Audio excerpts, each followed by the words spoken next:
Assalamualaikum warahmatullahi wabarakatuh. Jumpa lagi dengan saya dalam Carita Sunda. Cerita ini diambil dari buku saya sendiri yang berjudul Beja Keur Barudak. Kali ini saya akan membawakan cerita Muludan, Rajaban, dan Rotinan. Let's listen now. Muludan, Rajaban, Rotinan. Muludan jeung Rajaban mangrupakeun istilah bulan anu pinuh ku pangajian. Pangna disebut muludan sigana pedah bulan mulud. Kitu deui Rajaban pedah dina bulan Rajab. Muludan nyaeta mieling dibabarkeunana Nabi Muhammad sallallahu alaihi wasallam. Ari Rajaban nyaeta mieling diisrokeun sareng dimi'rajkeunana Nabi urang ti Masjidil Al-Haram ka Masjidil Al-Aqsa tuluy nepi ka langit ka Sidratul Muntaha. Jadi duanana oge sarua acara pengajian mieling. Padahal mah nu ngaranna nyiar ilmu alus nama unggal poe lamun bisa mah teu kudu dina acara-acara nu geus ilahar bae. Da wajib geuning hukumna ari nyiar ilmu mah salila kumelendang di alam dunya. Ari rotinan mah nyaeta pengajian mingguan di masjid RW. Meh tiap RW sok ngayakeun muludan, Rajaban jeung rotinan. Kiaina mah aya si kukut atawa ngahaja ngondang tinu jauh. Ti isu keneh si emak katut sinini mah biasa geus cakaciki nyadiakeun kadaharan. Keur susuguh nurek hadir ka pengajian. Teu pira kadaran ulang lembur saaya-aya, sabang saning opak, papais, uras, ranginang, caung mah geus biasa. Nu rada undak teh sok aya bugis, ciu, peuyeum ketan, bolu atawa wajit jeung angleng. Atuh susuguh teh rada rea komo mun keur bawaeun kiai katut muridna. Lain deui ari si bapa jeung si aki mah riweuh ku nyieun panggung pikeun diukna kiai bisi kahujanan. Biasana kudu aya podium, lamun eueuh cukup ku meja jeung kursi wae.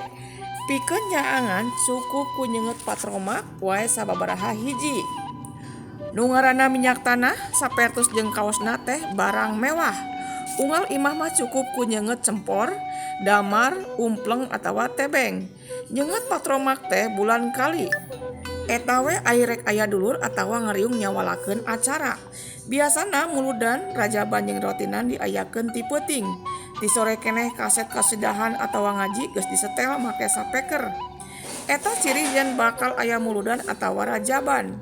Barudak geus ngagimbung di hareupeun panggung, arulin seserian bari ucing-ucingan. Main kaleci, congkak jeung nu sejena. Aya oge nu ngadon ningalikeun baturna bari ngopi papais atawa ulen. Nu sayong mah ngadon ceurik hayang nyoo toa dicarek ku bapana. Kaayaan beuki teu puguh dadengean, gandeng ku itu ku ieu. Liwat wanci isa nu rek hadir geus mimiti daratang, dariuk di buruan atawa di terlas imah nu deukeut ka panggung. Pabeja-beja rek hadir cenah kataeun aya muludan atawa Rajaban jeung kiaina anu cenah. Engke urang ka Cisuka yuk, aya muludan kai cilik tea geuning.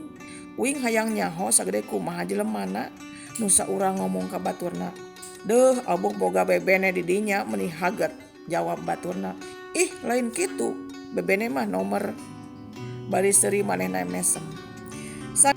Sanggeus sapuk ieu rek hadir itu rek hadir mah bring arinit bareng. Biasana tatangga RW sadesa wae anu deukeut atawa lamun kiaina urang jauh sok aya tatangga desa oge anu ngersakeun. Umumna budak ngora oge aya sabab sakalian cenah. Bari hadir teh rek neangan mojang sugan we meunang. Tara diharareup dariukna oge budak ngora mah biasa we rada moek dihandapeun tangkal bari cingogo atawa nu wani mah sok diuk di terlas. Atuh babari wanohna teh da sok mindeng papanggih unggal hadir. Ku kituna wawuh munding sakacamatan jeung nu sejen teh teu bohong. Unggal muludan atawa Rajaban sok pirajeunna ningali. Susuguh geus ngaberes di luhureun meja keur ngaleueutna kiai katut muridna. Sabalikna nu hadir dina terlas imah sok disodoran susuguh ku nu boga imah. Mimiti acara dibuka ku panata, diteruskeun ku nu maca Quran jeung sholawat.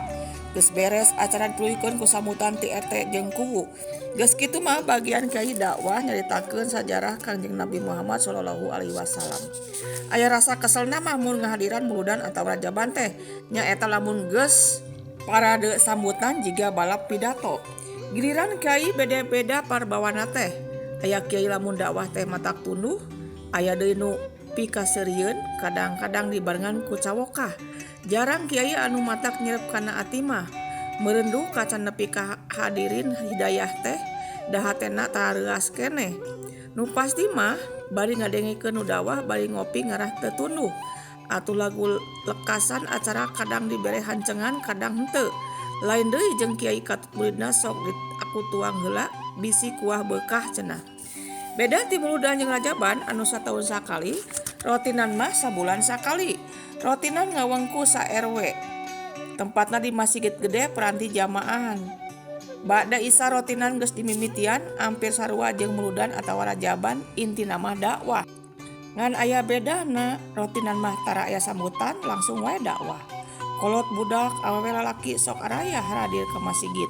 Lumayan cenah basana teh da sok aya pupurianeunana. Lain ilmu agama wungkul, tapi bari ngadengekeun teh sok aya lalauh sodakohan ti warga. Atuh lamun nyesa sok cenah dibawa balik. Mangga dicaranak wae lebar bilih mubadir. Pribumi ngahempekeun sangkan susuguh di barawa. Ayaku atoh lamun dikitukeun teh. Lumayan ubar lapar. Ari ngadengekeunana mah bari nurutan-nurutan acan, da geus capek ting ti beurangna. Katungkulkeun ku gawe kolot mah atawa ulin ari barudak mah. Nyiar ilmu teh wajib keur sakumna manusia, teu kolot teu budak, teu awewe teu lalaki. Keun urusan ngarti henteu nama, ngan urusan hidayah kudu diteangan. Ulah didaguan ku jalaran kudu sering ririungan jeung jelema soleh. Itulah cerita Muludan, Rajaban, Rotinan. Terima kasih sudah menyimak. See you.